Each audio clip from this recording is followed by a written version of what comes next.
الحمدللہ وکفا وسلام علی عبادہ الذین اصطفیٰ اشہد ان لا الہ الا اللہ وحدہ لا شریک لہ واشہد ان محمدا عبدہ ورسولہ صلی اللہ علیہ وآلہ وسلم اما بعد فاعوذ باللہ السمیع العلیم من الشیطان الرجیم من ہمزہ ونفخہ ونفثہ بسم اللہ الرحمن الرحیم۔ ناظرین کرام،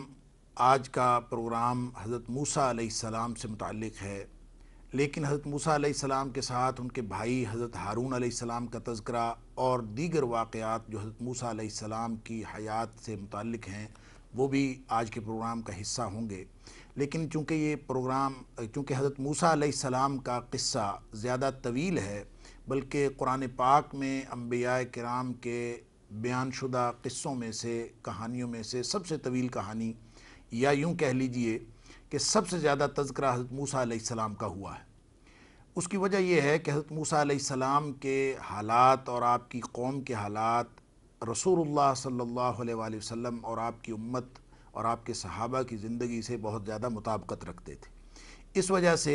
جا بجا اللہ تعالیٰ نے حضرت موسیٰ علیہ السلام کے قصے میں سے کچھ واقعات یا کسی ایک حصے کا تذکرہ فرما کر نبی کریم صلی اللہ علیہ وسلم کو اور آپ کے ساتھیوں کی ڈھارس بندھائی ہے اور آپ کو وہ ہدایات دی ہیں جن کی وجہ سے حضرت محمد صلی اللہ علیہ وآلہ وسلم اور آپ کے ساتھی حضرت موسیٰ علیہ السلام اور آپ کے ساتھیوں کی طرح ان مظالم کا مقابلہ کرتے رہے جو صورتحال نبی کریم صلی اللہ علیہ وسلم کو مکہ مکرمہ میں درپیش تھی۔ اسی سے ملتی جلتی صورتحال حضرت موسیٰ علیہ السلام اور آپ کی قوم کو مصر کے اندر درپیش تھی۔ اس وجہ سے موسیٰ علیہ السلام کا تذکرہ سب سے زیادہ ہوا ہے، اور کم و بیش 37 صورتوں میں، کلام پاک کی 37 صورتوں میں 514 آیات میں حضرت موسیٰ علیہ السلام اور آپ کے بھائی حضرت ہارون علیہ السلام کا ذکر ہے۔ اسی طرح حضرت ہارون علیہ السلام کا نام 14 دفعہ بیان ہوا ہے، اور یہ قرآن پاک کی کم و بیش 11 صورتوں میں آیا ہے۔ ناظرین کرام، یہ جو تذکرہ ہے بالعموم اختصار کے ساتھ اللہ تعالیٰ نے واقعات کا صرف وہ پہلو جہاں جہاں مقصود تھا وہ بیان فرمایا ہے۔ جس طرح کی رہنمائی درکار تھی، جس طرح کی رہنمائی ضروری تھی، وہاں قصے کا وہ پہلو اللہ کریم نے بیان فرما دیا ہے۔ جیسے کہ دیگر قصص کے اندر اللہ کریم کے بیان کا اسلوب ہے، قرآن پاک کا جو اسلوب ہے، اسی اعتبار سے حضرت موسیٰ علیہ السلام کا قصہ کہیں تفصیل کے ساتھ، کہیں اختصار کے ساتھ بیان ہوا ہے، اور اس کے مختلف پہلو جو ہیں وہ اللہ تعالیٰ نے قرآن پاک کے اندر بیان فرمائے۔ اور ہم جو اس پروگرام کے اندر اس کو بیان کریں گے، ہو سکتا ہے اس پر ہمیں متعدد پروگرام کرنے پڑیں، بلکہ یقیناً کرنے پڑیں گے۔ حضرت موسیٰ علیہ السلام کا واقعہ وہ 3 طرح سے بیان کیا جا سکتا ہے۔ سب سے پہلی بات تو قرآن پاک کے تذکرے میں اگر ہم دیکھیں تو سورۃ القصص کی ابتدا میں اللہ تعالیٰ نے اس پورے قصے کو ایک خلاصے کے طور پر 2-3 آیات میں بیان فرما دیا ہے۔ سورۃ القصص کی ابتدائی آیات میں اس پورے قصے کو ایک خلاصے کے طور پر بیان کر دیا ہے، گویا جو اصل مفہوم اور تھیم جو تھا وہ اللہ تعالیٰ نے وہاں بیان فرما دیا۔ اور پہلے ہم اختصار کے ساتھ اسی تھیم کا جائزہ لیں گے، اسی مفہوم کا جائزہ لیں گے کہ اس پورے قصے کا خلاصہ کیا ہے۔ پھر اس کے بعد اس قصے کی پوری تفصیلات انشاءاللہ وہ متعدد پروگراموں میں وہ پیش کی جائیں گی، اور اس کے بعد ہم دیکھیں گے کہ اس پورے واقعے کے اندر کون کون سی عبرتیں اور نصیحتیں ہمیں حاصل ہوتی ہیں، اور کون کون سے اسباق ہمیں حاصل ہوتے ہیں کہ ہم اپنی زندگی کے اندر ان کو شامل کر کے اپنی بہتر زندگی گزار سکتے ہیں اور اللہ کریم کی رضامندی حاصل کرنے کے مستحق ہو سکتے ہیں۔ تو سب سے پہلے ان آیات کا جائزہ لیتے ہیں جو اللہ تعالیٰ نے سورۃ القصص کی ابتدا میں بیان فرمائی ہیں، جس میں فرمایا کہ نتلو علیک من نبأ موسیٰ، گویا مقصد بیان فرما دیا کہ نتلو علیک من نبأ موسیٰ، کہ اے نبی کریم صلی اللہ علیہ وسلم، ہم جو موسیٰ علیہ السلام اور فرعون کا جو ذکر آپ کے سامنے کریں گے، نتلو علیک من نبأ موسیٰ و فرعون اور موسیٰ کا جو ذکر ہوگا، یہ کس لیے ہوگا؟ بالحق لقوم یؤمنون، یہ ٹھیک بیان کیا جائے گا ان لوگوں کے لیے جو ایمان والے ہیں۔ ان فرعون علا فی الارض وجعل اہلہا شیعا، کہ فرعون جو ہے اس نے پورے جہان میں علا فی الارض، زمین میں اس نے فساد مچایا ہوا تھا اور سرکشی پہ اترا ہوا تھا، اور ساتھ یہ فرمایا کہ لوگوں کو اس نے گروہوں میں تقسیم کر رکھا تھا، اور یہ وہی پرانا طریقہ ہے ظالموں کا جس کو انگریزی میں کہتے ہیں ڈیوائیڈ اینڈ رول، کہ لوگوں کو مختلف گروہوں میں تقسیم کر دو، لوگوں کو آپس میں لڑا دو اور ان کے اوپر حکومت کرو، اور یہی کام جو دنیا کے ظالموں کا ہوتا ہے وہ فرعون کا تھا۔ فرمایا یستضعف طائفۃ منہم، ایک گروہ کو تو اس نے انتہائی کمزور کر رکھا تھا، اور اس کمزوری کی وجہ کیا تھی، اس کے اسباب کیا تھے، یہ جب ہم قصے کی تفصیلات جانتے ہیں تو اس میں سب معلوم ہو جائے گا۔ تو یذبح ابناءہم ویستحیی نساءہم، ان کے بیٹوں کو ذبح کر ڈالتا تھا، ان کی عورتوں کو زندہ رکھتا تھا۔ یہ ایک بڑا پرومیننٹ اور نمایاں پہلو ہے اس پورے قصے کا۔ انہ کان من المفسدین، اور یہ فسادی تھا بہت بڑا یہ جو فرعون ہے۔ اور فرمایا وَنُرِيدُ، یہ ایک طرف تو اس کا کردار ہے، اللہ تعالیٰ فرماتے ہیں وَنُرِيدُ أَن نَّمُنَّ عَلَى الَّذِينَ اسْتُضْعِفُوا، اللہ تعالیٰ فرماتے ہیں کہ ہمارا ارادہ یہ تھا کہ جن لوگوں کو اس نے کمزور کر رکھا ہے اور دبا رکھا ہے اور پوری اس نے اپنی ظلم و بربریت کا نشانہ بنا رکھا ہے، ہمارا ارادہ یہ تھا کہ ہم ان کے اوپر احسان کریں۔ اور احسان کس طرح کا کہ زمین میں ان کو تو اس نے علی الذین استضعفوا فی الارض، جن کو زمین میں اس نے کمزور بنا رکھا تھا، ہمارا ارادہ یہ تھا کہ ان کے اوپر احسان کریں، وَنَجْعَلَهُمْ أَئِمَّةً وَنَجْعَلَهُمُ الْوَارِثِينَ، ان کو ہم دنیا میں عزت دیں، ان کو پیشوا بنائیں اور ان کو زمین کا وارث بنائیں۔ یہ اللہ کی تقدیر تھی۔ ایک طرف فرعون کی تدبیریں تھیں کہ ان کو کمزور کیا ہوا، لہٰذا یہ ایسا ایک عبرت آموز اور نصیحت آموز قصہ ہے کہ جس کے اندر پوری دنیا کے جو مظالم کی داستان ہے اور پوری دنیا کے تاریخ کے جو بڑے بڑے ظالم اور فرعونہ گزرے ہیں اور جبابرہ گزرے ہیں، گویا ان کے سامنے جو پسی ہوئی اقوام ہیں، جو ان کے سامنے کمزور اقوام ہیں، ان کی جد و جہد کی ایک ایسی داستان ہے کہ رہتی دنیا تک جس کے اندر نصیحت کا سامان موجود ہے۔ تو فرمایا وَنُرِيدُ أَن نَّمُنَّ عَلَى الَّذِينَ اسْتُضْعِفُوا، پوری اس کہانی کا خلاصہ یہ ہے کہ جس گروہ کو فرعون نے کمزور کر رکھا تھا، اللہ کریم فرماتے ہیں کہ ہمارا ارادہ یہ تھا کہ اسی کو مضبوط کر کے پوری دنیا میں عروج دے کے دکھا دیں، ان کو پیشوا بنا دیں، وَنَجْعَلَهُمُ الْوَارِثِينَ، اور ان کو ہم زمین کا وارث بنا دیں، وَنُمَكِّنَ لَهُمْ فِي الْأَرْضِ، اور زمین میں ان کو قوت عطا فرمائیں، وَنُرِيَ فِرْعَوْنَ وَحَامَانَ وَجُنُودَهُمَا مِنْهُمْ مَا كَانُوا يَحْذَرُونَ، اور فرعون اور حامان اور اس کے جتنے بھی ساتھی تھے، ان کے پورے لشکر، ان کو وہ کچھ دکھا دیں جن کا ان کو خطرہ تھا۔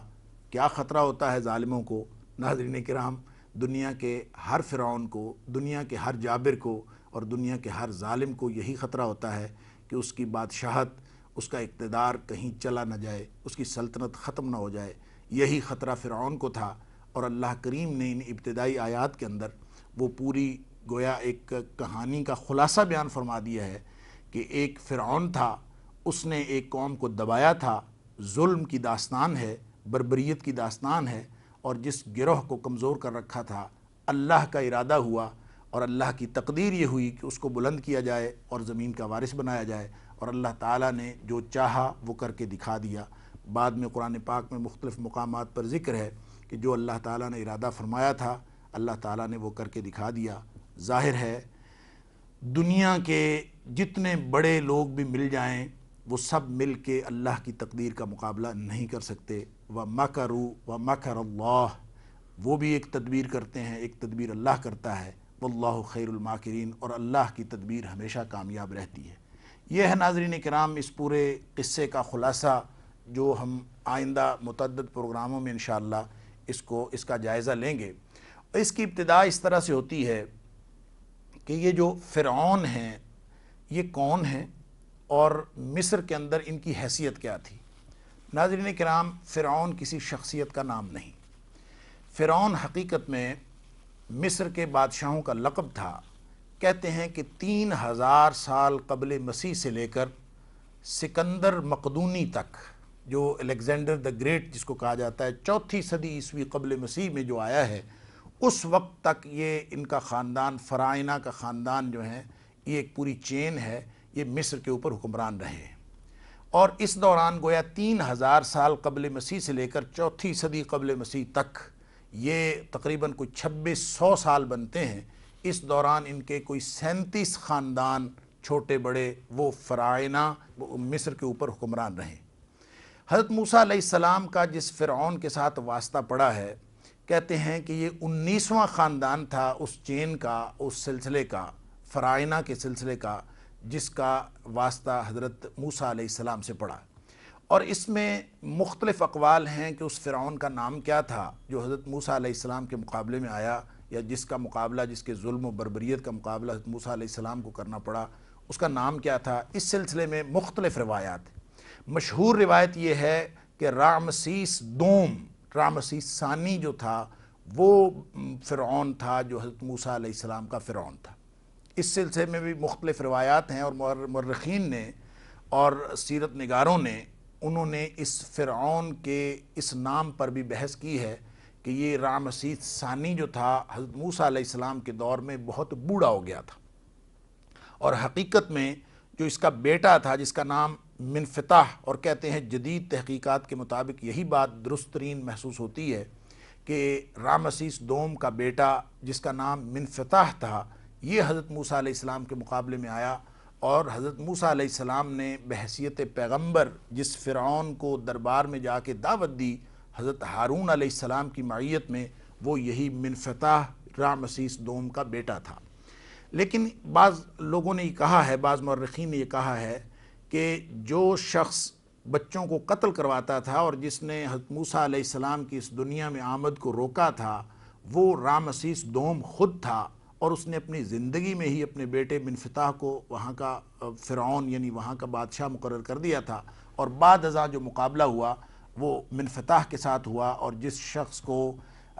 دریائے نیل میں یا بحیرہ قلزم میں جو اللہ کریم کی قدرت سے ڈبو دیا گیا، وہ وہی منفتح تھا جس کی لاش آج بھی عجائب خانہ، مصر کے عجائب خانے کے اندر موجود ہے، اور اللہ تعالیٰ نے جو قرآن کے اندر وعدہ کیا تھا کہ اس کی لاش کو رہتی دنیا تک عبرت کا سامان بنائے گا، تو وہ گویا اس کی جیتی جاگتی اور زندہ تصویر ہے۔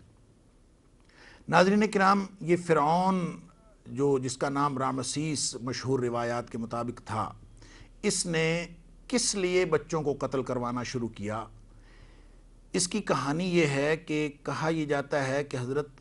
ابراہیم علیہ السلام جب مصر گئے تھے، وہ آپ حضرت ابراہیم علیہ السلام کے قصے میں سن چکے ہیں کہ فلسطین سے حضرت ابراہیم علیہ السلام نے سفر شروع کیا تھا۔ آپ کی اہلیہ محترمہ حضرت سارہ رضی اللہ تعالیٰ عنہ آپ کے ساتھ تھیں، اور جب آپ نے مصر سے سفر شروع کیا، وہ جب قوم کے ساتھ مناظرہ ہوا، قوم نے آپ کو آگ میں پھینکا، اللہ تعالیٰ نے اس سے بھی بچا لیا، تو آپ وہاں سے ہجرت فرما گئے تھے، اور یہ ہجرت جو ہے یہ ایک کرو کی شکل میں، ایک قوس کی شکل میں یہ آپ کا سفر تھا، اور فلسطین سے لے کر مصر تک، اور کہتے ہیں کہ آج کل بھی وہ ساری قوس جو علاقے حضرت ابراہیم علیہ السلام کے سفر کے دوران گویا جن خطوط پر اور جن راستوں پر حضرت ابراہیم علیہ السلام کو وہ سفر تھا، وہ آج بھی سرسبز و شاداب علاقہ ہے۔ حضرت ابراہیم علیہ السلام اس سے گزرے، یہ علاقہ سرسبز و شاداب ہو گیا، یا یہ کہ سرسبز و شاداب علاقہ تھا اس لیے ادھر حضرت ابراہیم علیہ السلام کا جو ہے وہ گزر ہوا۔ ان دونوں میں سے جو بھی بات ہو، بہرحال اس کو عرب کی تہذیب کے اندر قوس اخضر کہا جاتا ہے کہ یہ ایک بڑی سرسبز و شاداب قوس ہے۔ حضرت ابراہیم علیہ السلام مصر پہنچے تھے تو کہتے ہیں کہ اس وقت جو واقعہ ہوا کہ حضرت سارہ علیہ السلام کو وہاں کے فرعون نے حضرت ابراہیم علیہ السلام سے چھین لیا اور ان پر زیادتی کرنے کی ناکام کوشش کی، تو اس موقع پر حضرت ابراہیم علیہ السلام نے ایک بات ارشاد فرمائی تھی کہ میری نسل میں سے ایک لڑکا ہوگا جو یہ ان فرعونہ کی یعنی مصر کے جو فرعونہ ہیں ان کی سلطنت کو تباہ و برباد کر دے گا۔ اور حضرت ابراہیم علیہ السلام کا یہ فرمان جو تھا یہ بعد ازاں لوگوں کے اندر بڑا مشہور تھا۔ کہتے ہیں کہ نہ صرف یہ بنی اسرائیلیوں میں مشہور تھا بلکہ یہ قبطی جو مصر کی مقامی آبادی ہے ان کو قبطی کہا جاتا تھا، اور یہ قول حضرت ابراہیم علیہ السلام کا قبطیوں کے اندر بھی مشہور تھا کہ بنی اسرائیل میں سے ایک لڑکا پیدا ہوگا۔ اب اس وقت جب ابراہیم علیہ السلام یہ بات فرما رہے تھے تو مصر کے اندر تو کوئی بنی اسرائیلی نہیں تھا، اور بنی اسرائیلی کیسے مصر گئے یہ واقعہ حضرت یوسف علیہ السلام کے قصے میں آپ سن چکے ہیں کہ جب حضرت یوسف علیہ السلام فلسطین سے مصر گئے اور اس وقت بنی اسرائیل سارے کے سارے شفٹ ہو گئے، یہاں سے منتقل ہو گئے فلسطین سے یہ مصر کے اندر، اور اس کے بعد صدیوں تک جو ہے بنی اسرائیل مصر کے اندر رہتے رہے، لیکن ایک وقت آیا کہ بنی اسرائیلیوں کی حالت بہت خراب ہو گئی یہ جب حضرت موسیٰ علیہ السلام آئے ہیں تو اس وقت جو مقامی آبادی تھی قبطی، وہ انتہائی ظالمانہ کردار ادا کر رہے تھے اور بنی اسرائیلی انتہائی مظلومیت کی زندگی گزار رہے تھے۔ تو حضرت ابراہیم علیہ السلام کا یہ جو قول ہے، چونکہ وہاں پہ مشہور تھا کہ بنی اسرائیلیوں میں سے ایک لڑکا پیدا ہوگا، اس لیے جو اس وقت کا فرعون، جو موسیٰ علیہ السلام کے وقت کا فرعون ہے، اس نے یہ طے کیا تھا کہ ہم بنی اسرائیل کے ہاں کوئی لڑکا پیدا نہیں ہونے دیں گے، اور لڑکوں کو قتل کرنے کا اس نے حکم دے دیا، اور جو بیٹیاں پیدا ہوتی تھیں ان کو زندہ رکھنے کا حکم دے دیا۔ یہ جو حکم قتل کرنے کا ہے ناظرین کرام، قرآن پاک کے بیان کے مطابق یہ بھی 2 دفعہ فرعون نے جو حکم دیا تھا، یہ 2 دفعہ ہوا ہے۔ بعض اوقات لوگ ان دونوں مقامات کو دیکھ کر کنفیوز ہو جاتے ہیں، ابہام کا شکار ہو جاتے ہیں کہ حضرت موسیٰ علیہ السلام کی موجودگی میں یہ بچوں کے قتل ہونے کا حکم دیا گیا تھا کہ حضرت موسیٰ علیہ السلام کے اس دنیا میں آنے سے قبل یہ حکم دیا گیا تھا۔ تو سورہ مومن کے اندر اللہ کریم نے اس طرف اشارہ فرمایا ہے کہ فلما جاءہم بالحق من عندنا قالوا اقتلوا ابناء الذین آمنوا معہ واستحیوا نساءہم، کہ جب حضرت موسیٰ علیہ السلام اللہ کی طرف سے پیغمبری لے کر اور نبوت لے کر ان کے پاس آئے، اس وقت انہوں نے حکم دیا کہ جو لوگ ان کے ساتھ ہیں اور ایمان والے ہیں ان کے لڑکے ذبح کر دیا کرو اور ان کی خواتین کو زندہ چھوڑا کرو۔ یہ گویا اس وقت بھی حکم دیا گیا تھا، اور یہ پہلی دفعہ اور دوسری دفعہ، یعنی پہلی دفعہ حضرت موسیٰ علیہ السلام کو اس دنیا میں آنے سے روکنے کے لیے قتل کا حکم تھا، اور دوسری دفعہ ان کی گویا قوت کو ختم کرنے کے لیے کہ بنی اسرائیلیوں کی جو افرادی قوت ہے وہ ختم ہو جائے اور یہ مقابلہ کرنے کی سکت اور طاقت نہ رکھیں، اس لیے کیا گیا تھا۔ اور اس کا تذکرہ سورۃ الاعراف کے اندر حضرت موسیٰ علیہ السلام کے جو ساتھی بنی اسرائیلی تھے ان کے اس بیان سے ہوتا ہے، جو اللہ کریم نے ارشاد فرمایا اوذینا من قبل ان تأتینا ومن بعد ما جئتنا، کہ موسیٰ علیہ السلام کو انہوں نے مخاطب کر کے کہا کہ موسیٰ، تیرے آنے سے پہلے بھی ہم مصیبت میں تھے اور تیرے آنے کے بعد بھی ہم مصیبت میں گرفتار ہوئے ہیں۔ گویا پہلے مصیبت تھی اس پہلے قتل کے حکم کی، اور یہ اب مصیبت تھی یہ دوسرے قتل کے حکم کی۔ اس سلسلے میں ناظرین دوسری روایت یہ ہے کہ فرعون نے ایک خواب دیکھا تھا، اور ایک بھیانک خواب دیکھا تھا، خواب میں ڈر بھی گیا تھا، اور خواب میں اصل میں اس نے یہ دیکھا تھا کہ ایک آگ اٹھی ہے، اور اس آگ نے تمام قبطیوں کو نقصان پہنچایا ہے مصر کے اندر، لیکن بنی اسرائیلی جتنے بھی لوگ ہیں وہ سارے کے سارے اس سے محفوظ رہے۔ تو اس خواب سے وہ بڑا پریشان ہوا، اور اس نے اپنے دربار کے جو کاہن، نجومی یا عراف وغیرہ تھے ان سے اس نے اس کی تعبیر پوچھی، تو ان لوگوں نے جو اس کی تعبیر بتائی کہ بنی اسرائیل کے اندر ایک لڑکا پیدا ہوگا جو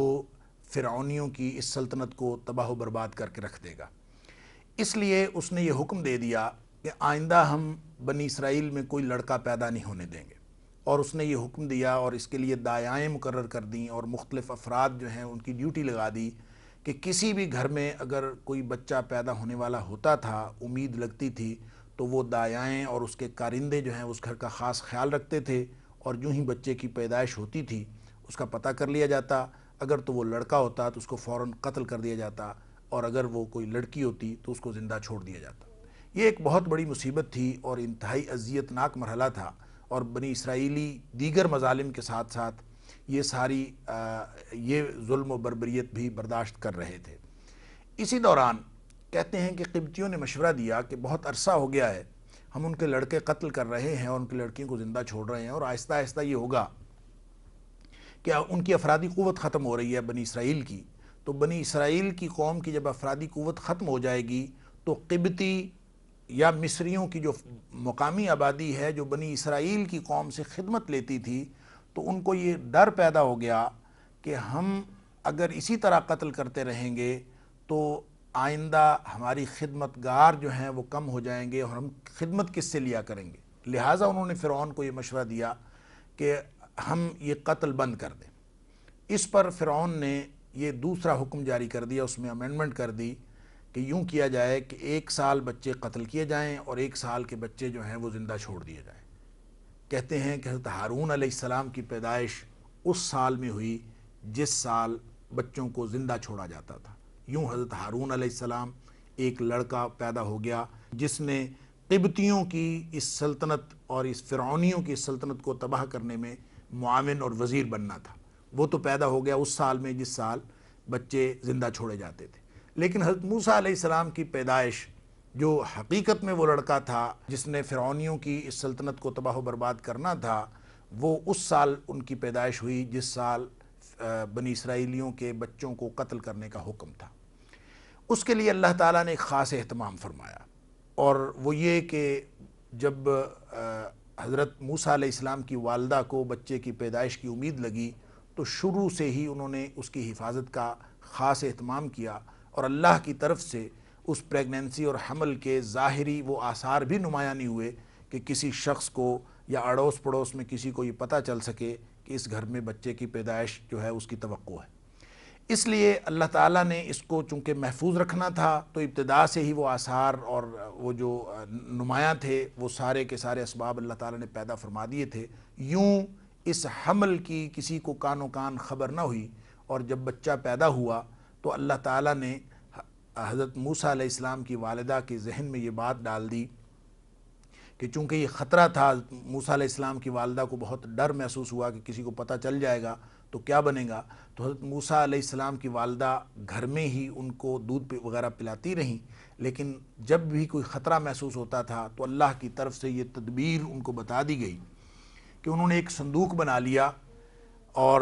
اس صندوق کو روغن وغیرہ کر کے اس کے اندر بیٹے کو لٹا دیتی ہیں، اس کے ساتھ ایک رسی باندھ دیتی،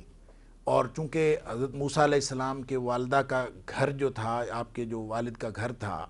وہ بالکل سمندر کے یا دریائے نیل کے کنارے پر تھا،